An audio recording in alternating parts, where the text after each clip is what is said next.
Hey guys, what's up and welcome to an Exiled Kalphite Queen guide. So in this guide we're going to be going over how to kill this creature, which is slightly different than the normal Kalphite Queen. In a few respects she has slightly better drops, she has a lot more minions which can do quite a bit of damage to you, but I'm going to be showing you in this guide, as long as you have decent stats and gear, you should be able to kill her without needing any food other than the odd shark or enhanced Excalibur use, and it's really easy. So the main reason you'd want to kill this boss is because she drops the Kalphite Queen pets, and that's the best thing she drops by far. The loot isn't great, the charms are okay, the XP is definitely not great, but if you do want to go for the Kalphite Queen pet, this is your best way to do it, and we'll be going over how to kill the Kalphite Queen effectively in this guide, so let's get into it. Okay, so before that happens, let's go over some quick info about the Exiled Kalphite Queen.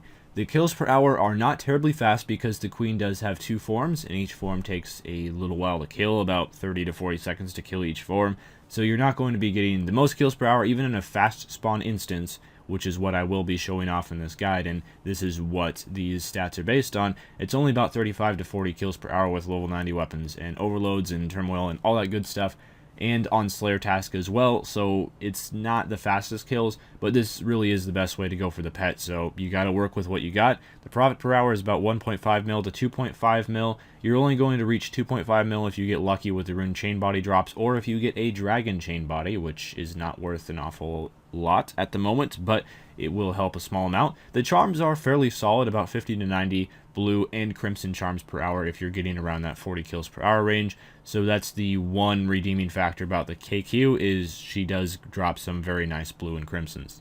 This is the gear setup that I'd recommend to take to KQ. The first thing that you might notice right off the bat is I am wearing War Priest armor. Why War Priest? It's not that great of armor. It has kind of crap defensive and offensive stats.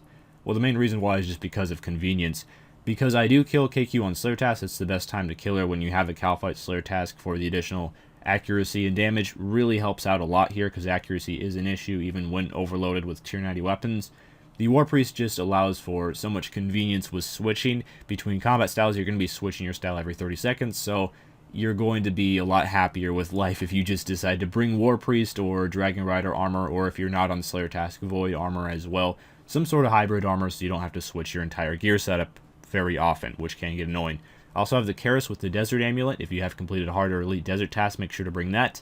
Make sure to bring a switch of either ranged or magic, but you do have to have melee, so that's why your Karis is your best option if you have completed those desert tasks. And for the rest, I have a Spring Cleaner, great because she drops a lot of rune items. The offhand Excalibur is just for convenience. You can bring an offhand Drygore if you wish. It takes up another inventory space though, and KQ drops a lot of stuff, so I like to keep the inventory clean.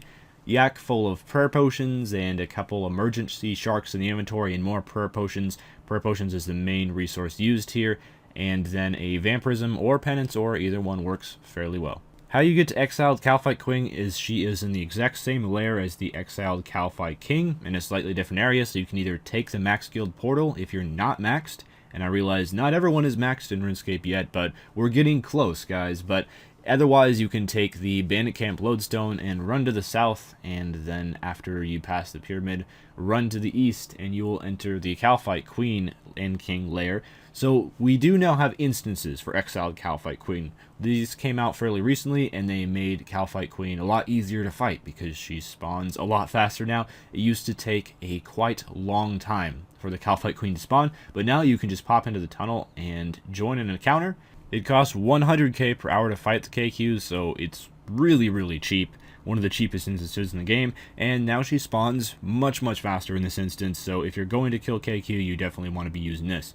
Now for the fight itself, you want to start off in melee form, and you want to build up your adrenaline in the first phase, obviously, and now you have two choices with how you can go about killing the KQ. For the first kill, when you just enter the instance and you have no adrenaline, you want to use your 3 melee thresholds, which is Slaughter, and Assault, and Destroy, and after all 3 of those have been used, KQ will either be dead or very near dead, and then you can move on to the ranged phase.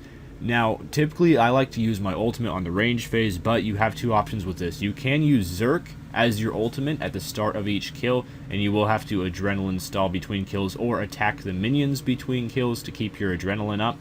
And if you use Zerk, unfortunately KQ does hit very hard, so you might be getting a little bit low on food, and it might not be possible to sustain yourself just with Soul Split and the Enhanced Excalibur. You will have to use the occasional Shark as well. So the main thing you want to be wary of is your health. So if you have high health, use Zerk. It will get the kill done a bit faster. You'll see some more of those 10,000 or even 12,000 hits with the Karis, and that's really awesome to see. If your health is low, use Death Swiftness, and you will be able to heal up more than KQ is able to hit with your Soul Split in your ranged gear with Death Swiftness. So that's the two ultimates I would recommend. Other than that, use your thresholds and kill her quickly. That's about it for KQ. She's a very straightforward boss like God Wars Dungeon. Very few mechanics. The only mechanic is really switching your combat style. So now it's time to price check. This is 1 hour of killing Kalphite Queen, everything I got. Some of the best drops are rune chain bodies, and all the rune items were crushed up by my spring cleaner. That's where the rune ore and coal came from. And then getting Wines of Zamorak is very good as well. She has a good drop rate for rare drop table items, because I got 3 of them: Half Key, Dragon Medhelm, and Rune Bars. Other than that, most of our other drops are runes, potato cactuses, stuff that's not that exciting. Anyway, that's all for me. Thank you guys for watching. I'll see you next time. Farewell.